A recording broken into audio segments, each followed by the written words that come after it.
Welcome to the Protect Your Identity webinar. This is a presentation of the New York State and CSCA Partnership for Education and Training.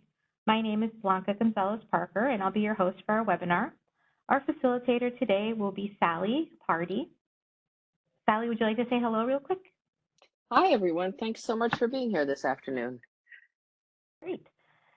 So I'd like to take this moment to point out a few things. First, everyone has been muted to keep background noise to a minimum. And second, if you have any questions or comments, you can type them in the chat box. And again, that's at the bottom right-hand corner of your screen. Make sure everyone is selected and then hit enter. And lastly, we will be performing some activities throughout the webinar, which involves you clicking on the raised hand button. That is located at the bottom of the screen next to the reactions or the smiley face button. And it looks like an icon of a hand in the air. So could everybody please practice that right now? Please raise your virtual hand. There we go, great. And then just hit that button again to make it go down again. Perfect. Thank you. So as mentioned previously, today's webinar is sponsored by the New York State and CSCA Partnership for Education and Training, or as many people call it, the Partnership. So what is the Partnership exactly? For those of you who aren't familiar with us, the Partnership is an organization that administers education and training programs for CSCA represented employees through labor management, negotiation, and cooperation. It is funded through negotiated agreements between New York State and CSCA, and the partnership offers in-person classroom training, online learning, educational advisement services, grants, tuition benefits, labor management services, and other education and training programs, including this webinar you're attending today. In essence, the partnership is a joint labor management organization whose mission is to promote career mobility, improve job skills, support workplace safety and health, and encourage effective labor management relations. You can learn more about us on our website or by calling us directly. I'll provide our contact information again at the end of today's webinar. And now that we all know a little bit more about the partnership, let's get started. I'm going to turn it back over to Sally. Hi, everyone, and welcome to the Protect Your Identity webinar. My name is Sally Pardee, and I'm an instructor and a curriculum designer for ECHO's Instructional Design. And we design and present programs just like this one. So I'm so pleased everyone could join us today. We will be talking about various aspects of identity theft, including a brief discussion about what criminals are looking to steal, how to limit your exposure to these thieves, and what to do if you have been a victim of this crime. So I'd like to start by asking you a question. Please let me know by raising your hand if you or someone you know has been or are currently a victim of identity theft. Okay, and you can find that raise hand button at the bottom of the screen. Please raise your virtual hand and let us know. And Sally, we have two folks who have or are experiencing that or know someone. I'm sorry to hear that. You can add me to the list. I've had several instances of credit card theft and a phishing, almost successful phishing incident and another identity theft. So it seems like a lot of us have had our identities compromised or know someone who has, and that doesn't surprise me. So let's begin by discussing identity theft. I'd like to give a quick disclaimer. I'll be glad to provide you with the knowledge and resources to help you find ways to protect your identity.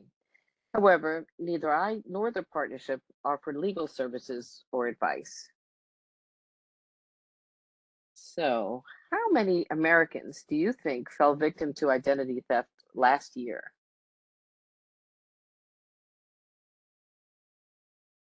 Okay, I have opened a poll you may have noticed, and it is on the polling panel on the right-hand side of the screen. Please take your mouse and click on the answer that you feel is correct, A, B, C, or D. And I'm going to leave that poll open another 5 or 6 seconds. Okay, and so far it looks like most people believe C, but we do have a mix of answers. Unfortunately, it is D. Last year, over 16 million US adult consumers were targeted, a staggering number. That means around 1 in every 15 adults were scammed last year. In New York alone, there were 20,397 instances of identity theft reported in 2017, which is the most recent year for which we have data. That's the fourth highest number in the nation. Additionally, the number of older adults victimized by identity theft comprises 35% of all fraud complaints in 2017. Okay, I'd just like to make sure that when I close the panel that everyone reopens the chat panel, which is still at the bottom right-hand corner of the screen. I'll give everyone a chance to do that. We want to be able to communicate with you. Thank you. Okay. Identity theft is defined as the theft or misuse of personal identifying information in order to gain something of value or to commit other thief activity. Personal identifiable information, which we will be calling PII throughout this webinar, can be used to open new accounts in the victim's name or to take over existing financial accounts. But it is not limited to finances. PII can be used in ways that you might not expect. So imagine this, you're pulled over at a routine traffic stop and you end up getting arrested because there's a warrant out for your arrest. This warrant is related to a crime that you did not commit, one that was committed by another person pretending to be you. If you think this sounds far-fetched, think again. This happens to people every day. It's important to know that there are different types of identity theft. Identity theft is not just when someone buys something while pretending to be another person. Medical fraud and child identity theft are also very common. In addition, ATM and credit card machines are targets to gain access to information as well. Sally, so what can we do about the widespread threat of identity theft in New York State? I know I've been targeted before. It's rough. Let's first discuss what information is being targeted, and then we can talk about how to limit your exposure to these, limit your exposure of your personal identifying information. So when someone targets us, what are they trying to steal? Typically, they're looking for your name, address, social security number, or other identifying number or code, telephone number, email address, etc. Additionally, information that permits a criminal to contact a person either physically or online is the same as PII. So this information can be maintained in either paper, electronic, or other media. Can you think of some other examples of PII or personally identifiable information? Can you type your ideas in the chat box and share an example of what you think PII includes? So go over to our trusty chat panel there on the bottom right-hand side of the screen, and please type any other examples of PII that you think might be good examples. So we have email address, medical information, school transcript, social security. So those are a few examples so far. Any other examples? Oh, driver's license, birth certificate, right? I'll add one, Sally. How about even pictures of your face now because of AI? That's totally true with AI. Your face, your child's face, your family's face, mother's maiden name that's used a lot in passwords, gender, race, your voter registration, religion, maybe your citizenship status, legal history, employment history, and birth date. That's another one that they use to identify you. Scary stuff. Does anyone have a question at this point? If you do, raise your little virtual hand.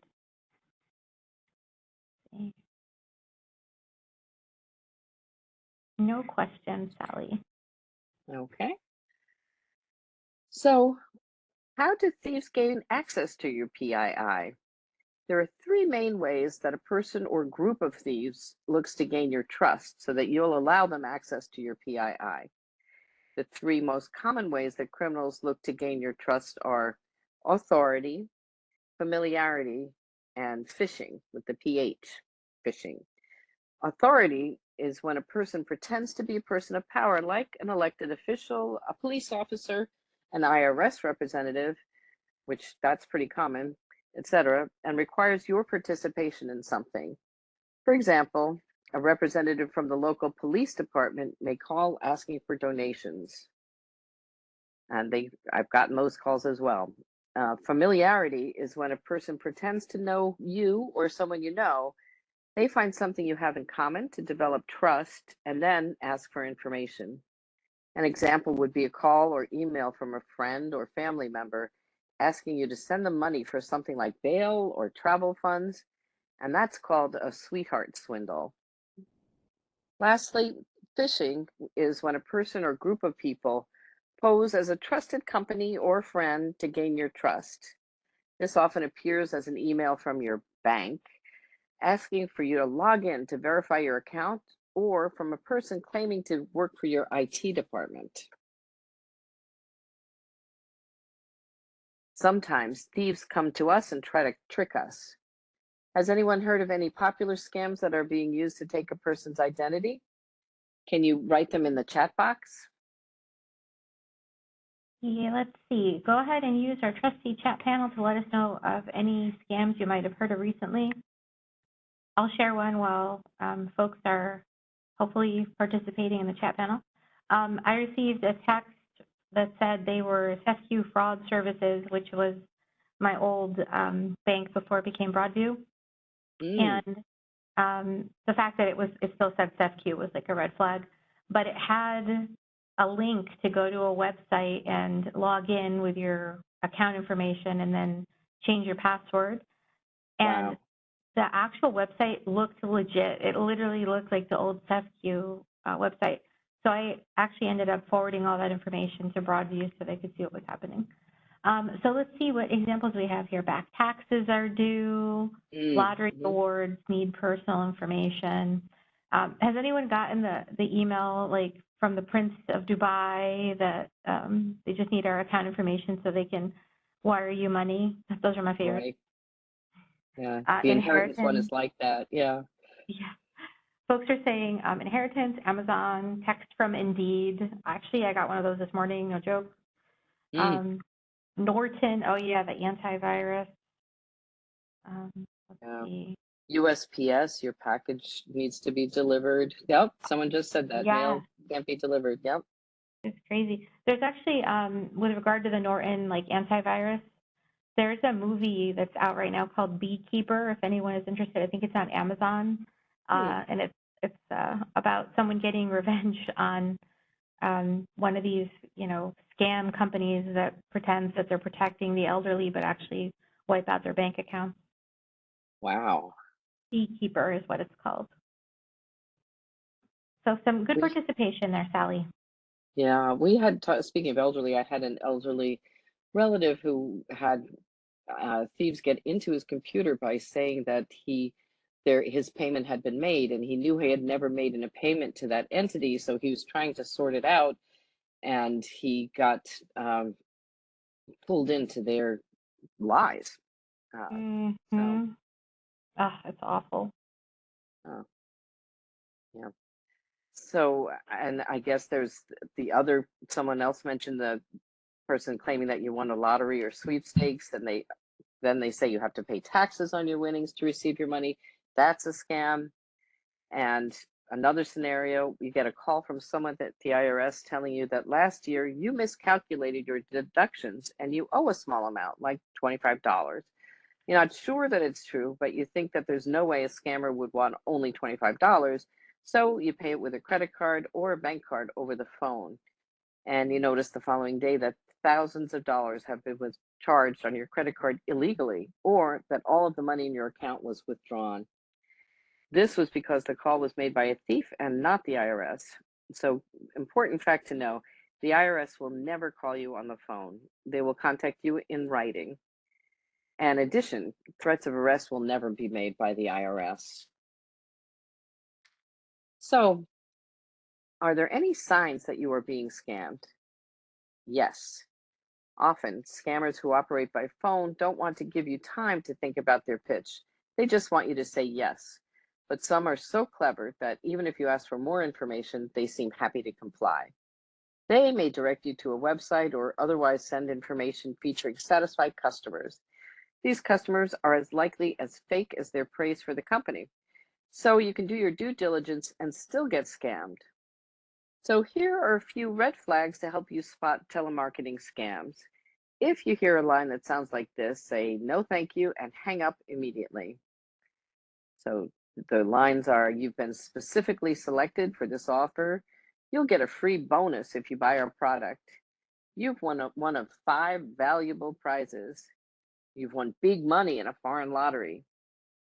The investment is low risk and provides a higher return than you can get anywhere else. We'll just put the shipping and handling charges on your credit card. You trust me, right? So another scam or way of thieving. Many people have heard of dumpster diving, but not everyone is familiar with a much more common way that thieves target your personal information. Your home mailbox, if you have one, is a bigger and less smelly target for criminals. Think for a minute about what you actually send through the mail. Most often, we send statements and bills that contain payment information like checks and credit card or bank information.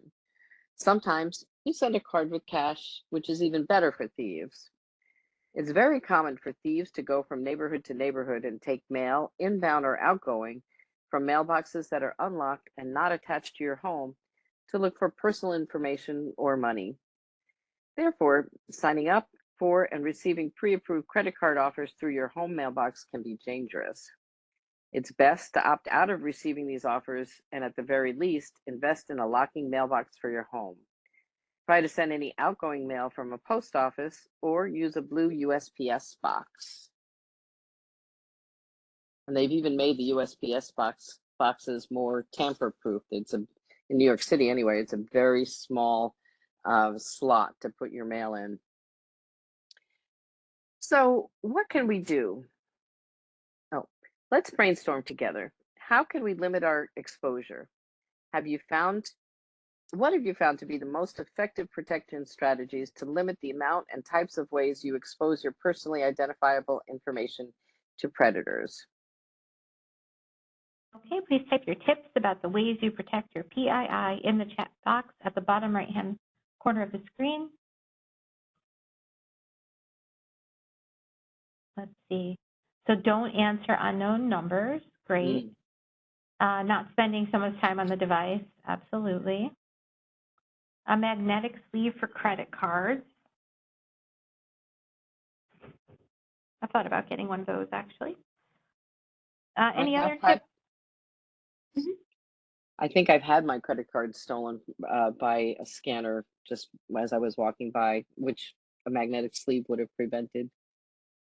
Yes, same. I think that happened to me at a gas station, honestly. Change passwords frequently. Any other ideas, Sally? Yes, passwords, two-factor authentication, great. These are great ideas. And there are some things you can do to limit exposure. In addition to the helpful hints you shared with us, one of the strategies I do use is to shred mail, especially bank and financial information, so nobody can take that together. People do look through the recycling. Another good strategy is to consider opting out of pre-approved credit card offers and junk mail. If you don't receive the offer, it can't be stolen by anyone. This is a tip that I am going to use. I didn't even realize you could opt out of it. To opt out for 5 years, call toll-free 888-5-OPT-OUT or visit optoutprescreen.com. The phone number and website are operated by the 3 major consumer reporting companies. If you want to opt out permanently, you can begin the permanent opt-out process online at optoutprescreen.com. To complete your request, you must return the signed permanent opt-out election form, which will be provided after you initiate your online request. So this information will also be found in your handouts, and these handouts were attached to the email you received accepting you into this class. If you haven't printed out your handouts yet, it's okay. You can do so after the webinar. When you call or visit this website, you'll be asked to provide certain personal information, including your home telephone number, name, social security number, and date of birth. The information you provide is confidential and will be used only to process your request to opt out. And don't worry, even if you opt out of pre-approval offers, you can still get credit at any point. You would just need to request it directly from the financial institution.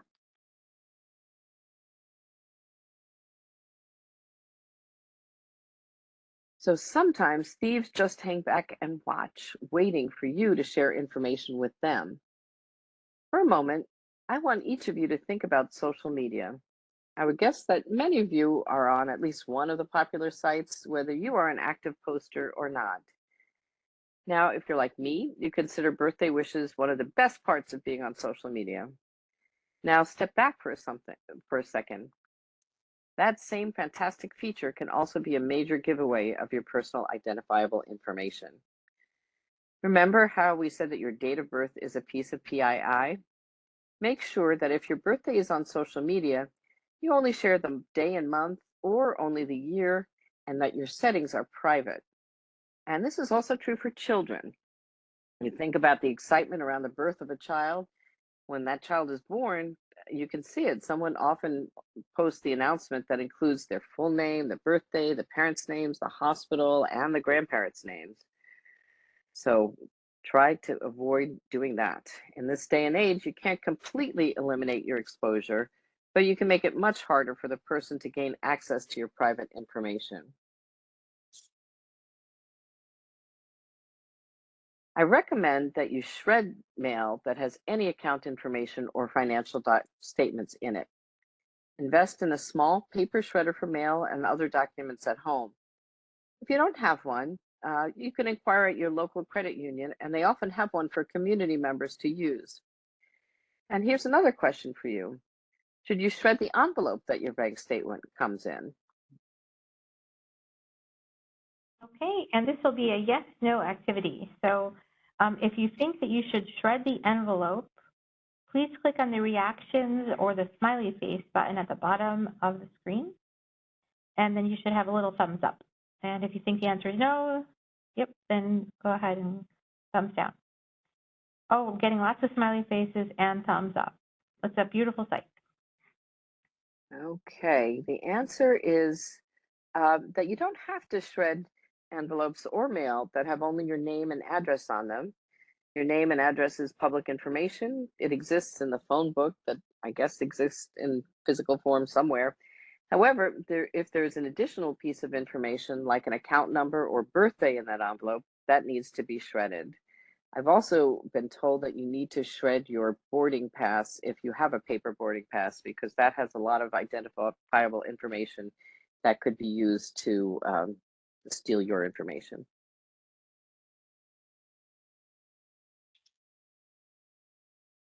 Okay, another tip is to watch your surroundings while at an ATM, checkout, or a bank. Don't use banking or credit card apps on public wireless hotspots or while in crowded areas. Use a secure connection when online and make sure your antivirus software is always current. So stay vigilant. Make sure you use ATMs at bank branches and not the freestanding ones that are unattached to a bank, like those found in convenience stores. And pay for gas inside when possible. Also, avoid using public internet or computers for any banking or personal correspondence. So Sally, is it safer then to bank in person, like with a teller, as opposed to using an ATM? That's a great question. The safest bet is to be aware of your surroundings wherever you bank. Imagine you're in line at the bank and the teller refers to you by name because you frequent the bank and they're trained to know you. The same teller waves at you and says, "Thanks for coming in today, Ms. Smith. I will see you again next Thursday." Now, an innocent conversation can give away a lot of important PII. In this instance, that teller just told anyone listening your name, the day you bank, the day when your account will be most full, your general living working area, because you likely bank near where you work or live, or both.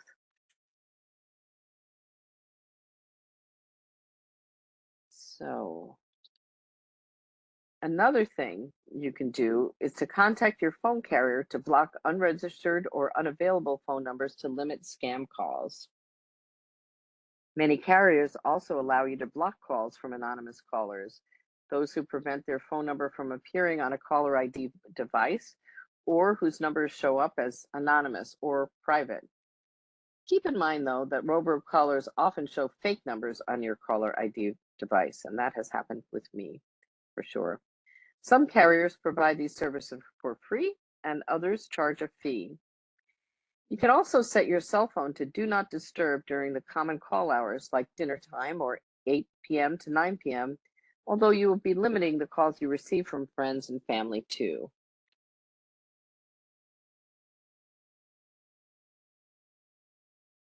The federal government's National Do Not Call Registry is a free, easy way to reduce the telemarketing calls you get at home. To register your phone number or to get information about the registry, visit donotcall.gov or call 888-382-1222 from the phone number you want to register. You will get fewer telemarketing calls within 31 days of registering your number.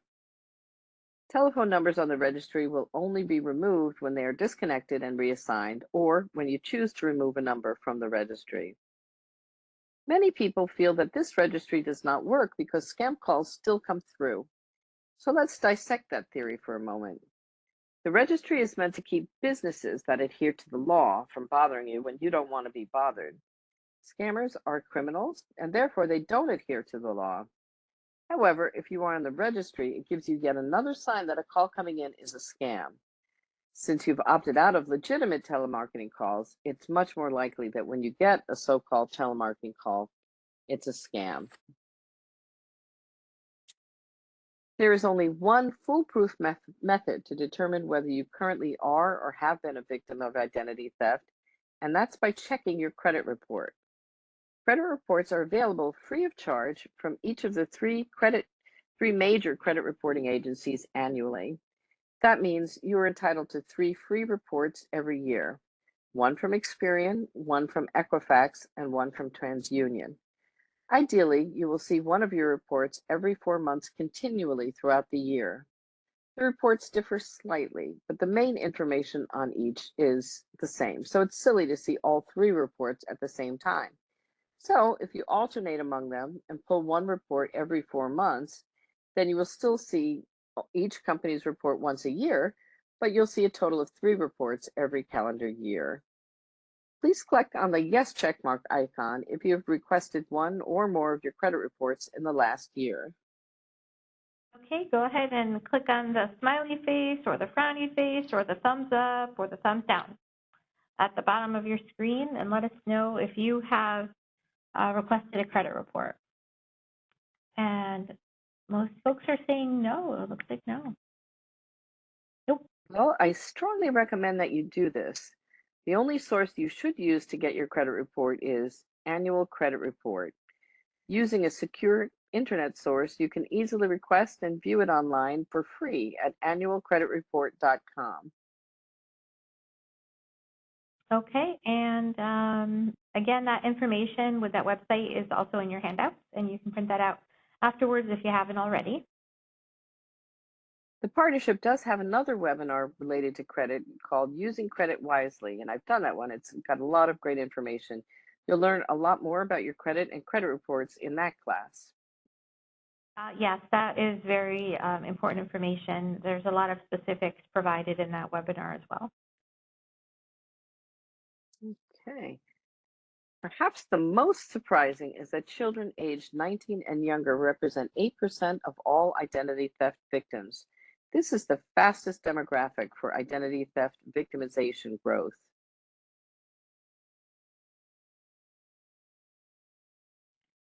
I actually have children, and I'm wondering how to prevent this. I was unaware that children were targets. Would it have to be the parents committing the fraud?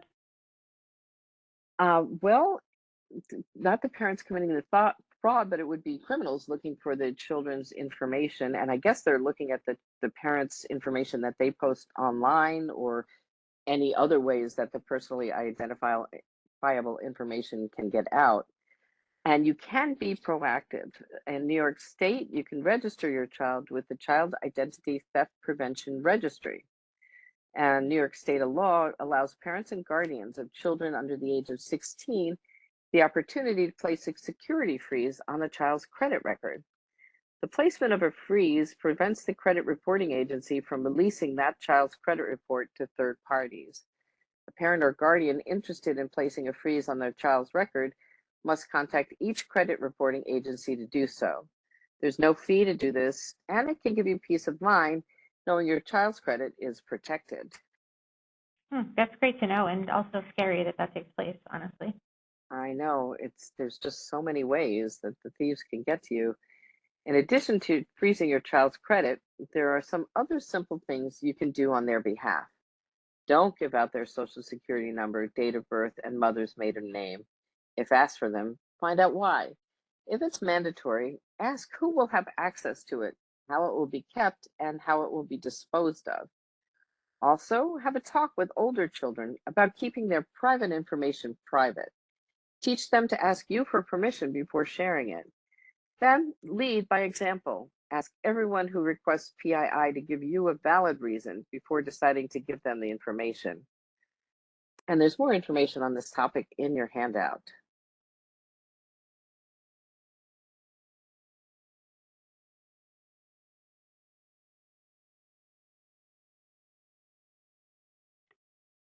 So you mentioned earlier freezing a child's credit, which I did not know was possible. I'm assuming this means adults can also freeze their credit, or is it something that is just geared to protecting kids?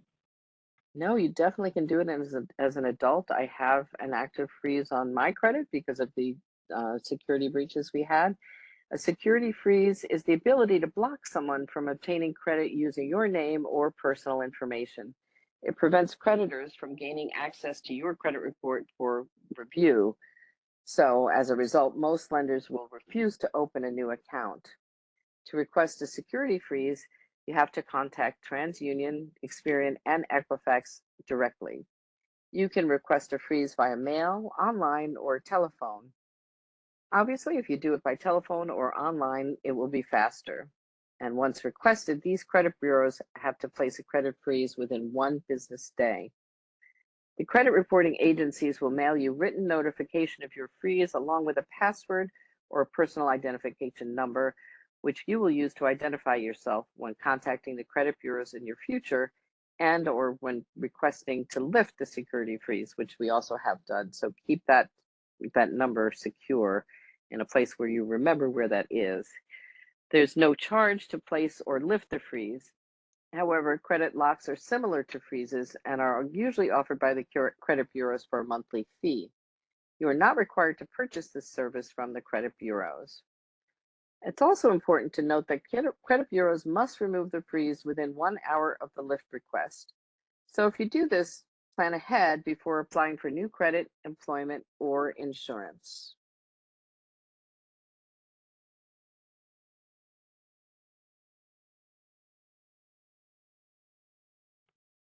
So I was recently told that my insurance company was hacked. I was trying to remember which one it was. I think it was like the Empire plan when Mm. we had that. And it said that the company was hacked and that my information was breached. Those were the words that they used specifically. Can you explain what that means? Well, first, can I just ask everyone here that question? If the company's data has been breached, does that mean you're automatically a victim of identity theft? Okay, go ahead and let us know via your reactions if you think the answer is yes or no. We have already gotten one yes. Does that mean that you are a victim of identity theft? So we're getting kind of a mix, mostly yeses, but a couple no's. Okay, well, the answer is no, because being part of a breach does not automatically mean that your information will be stolen. So you can remember breaches recently of Target, Experian, Yahoo, Home Depot, Anthem Health. I bet many of us were part of at least one of these. But how do you know if you were? If you were involved, you'll be notified by the business or through media that there's a reasonable belief that the breach occurred.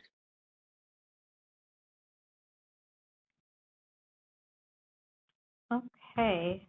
Other scary information that I am taking Mm. away today, Sally.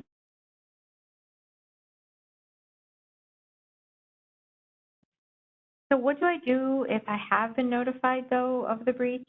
I guess I'm a little confused as to like what my role is, what my next steps would be. Okay, well, first, make sure you opt into a free credit monitoring service if one's offered by the breach business. That often happens. And keep vigilant. Continue to check your financial statements, for an increase in unsolicited offers, and view your credit reports 3 times a year. If you're not offered free monitoring, you might want to look into buying this on your own. There are many resources that can help you find a reputable company, and we've listed them in your handouts. And consider continuing credit monitoring after the free offer has expired, as most problems arise 3 to 5 years after the initial breach. Who would know? Remember, though, that not all breaches lead to identity theft. Does anyone have any questions about anything we've covered so far? Hey, if you have any questions, go ahead and raise your virtual hand. I'll do a little scan right now. Nope, no questions.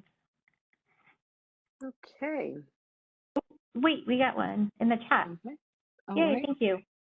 Kimberly would like to know, security freeze question. If you use the PIN they send you to unlock the freeze, do you have to request a new freeze to put the freeze back in place, or can you refreeze with the PIN? Ooh, that is a good question.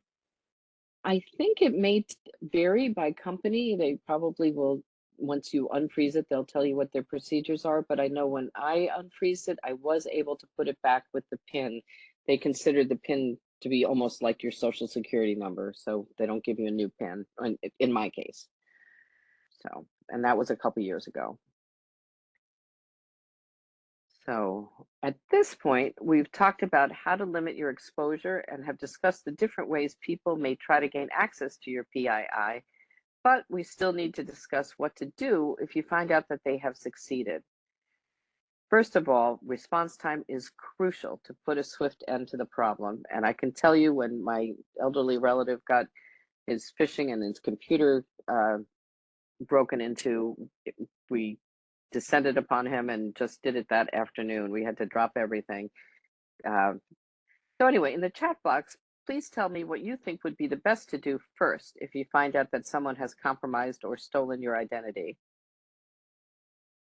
Go ahead and use our chat box again. What would you do first if you found out that your information was stolen? Kelly says to file a report. Any other answers? I think I would probably freeze my credit. Someone said call the police, security freeze. Right. Yep, a mix. All good answers. Thanks. This is uh, great thinking.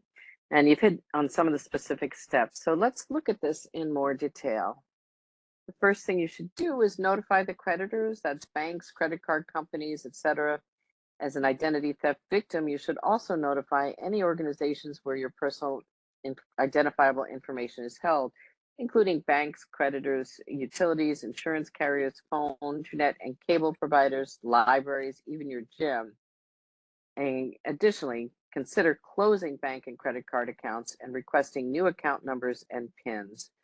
So just to add to that, I also changed passwords to all of the banks, creditors, utilities, and did close the bank and credit card accounts. It's a big hassle, but it was worth it. The second step is to file a police report at your local station, and then make sure to take a copy of the police report when you leave. This report will help you when requesting receipts and transaction records from stores, credit card companies, and other businesses used by the identity thief. The police report may also improve your chances of getting your money back if the case goes to court. That report will be required by all 3 credit monitoring companies when alerting them to the identity theft. You are entitled to a copy by law, so do not let law enforcement say that you can't have one. The third step is to notify one of the 3 credit reporting agencies so they can tell you if you should put an alert or freeze on your account. Remember, those 3 credit reporting agencies are TransUnion, Equifax, and Experian. The credit reporting agency you notify is responsible for informing the other 2 agencies on your behalf. To help prevent further problems, you can also place a fraud alert or a security freeze on your credit report, even if it isn't suggested by the credit bureau. The New York State Division of Consumer Protection has resources to help you understand the difference between those 2 tools. And your last step is to file an identity theft report with the Federal Trade Commission or FTC. And I'll just add also that if you think your Social Security number has been stolen, you can file an identity theft report with the IRS as well. Um, so with the identity theft report with the FTC, you can do it online at identitytheft.gov or on the phone, toll free at 877-438-4338, which spells ID theft. You can also write to the Identity Theft Clearinghouse at the Federal Trade Commission in Washington, D.C. The FTC compiles this information and uses it to warn other consumers, as well as to report on trends and to fight future frauds. And once again, that information is also in your handout. Great, so let's review the 4 steps again. 1, you want to notify your creditors. 2, get a police report. 3, notify a credit bureau. And 4, file with the FTC. Does anyone have any questions about these steps? Oh, someone does have a question. What were the 3 credit companies again? And it is TransUnion, Experian, and Equifax. And I think that should be in your handouts as well. Yes, it is.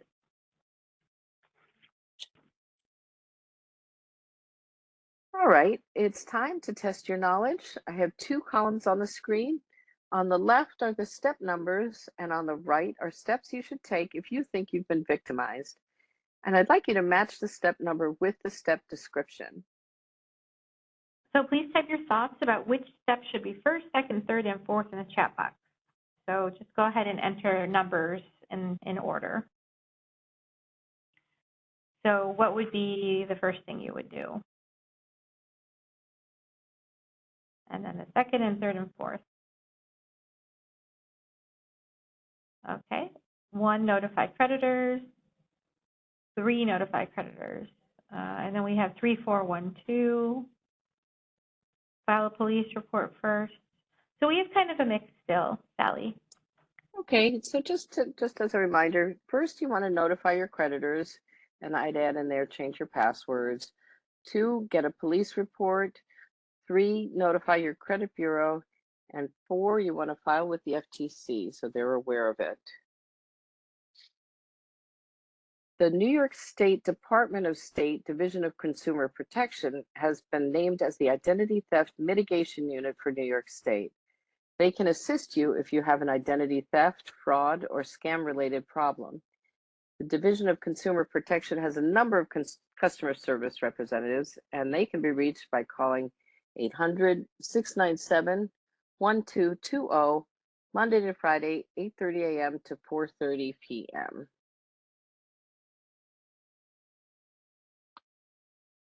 All right. Thank you so much for coming today. We've covered a lot, and I'd like to review what we've learned today. The types of personally identifiable information, or PII, include your name, your address, birthday, social security number, medical ID number, insurance information, voter registration, fingerprint, license number, photo, social media profile, tax identity, refunds, and so forth. And be aware of common scams that we discussed, like the sweetheart swindles, phishing, and IRS tax collector scams. They're usually in the news if it is a current trend. So let's review ways to limit your exposure and make it harder to steal your identity. Be aware of your surroundings. Stay up to date with your antivirus software. Check your credit reports 3 times per year. You want to password protect your cell phone, shred your documents, opt out of pre-approved credit card offers, and register with the Do Not Call registry. Finally, what should you do if you're a victim of identity theft? First, you want to notify any creditors, banks, credit card companies, etc. Then you want to file a report at your local police department and make sure to get a copy to take with you. You're going to need that later. After that, you want to notify the credit reporting agencies and possibly put alert or freeze on your account. And the fourth step is to make sure to file a Federal Trade Commission identity theft affidavit.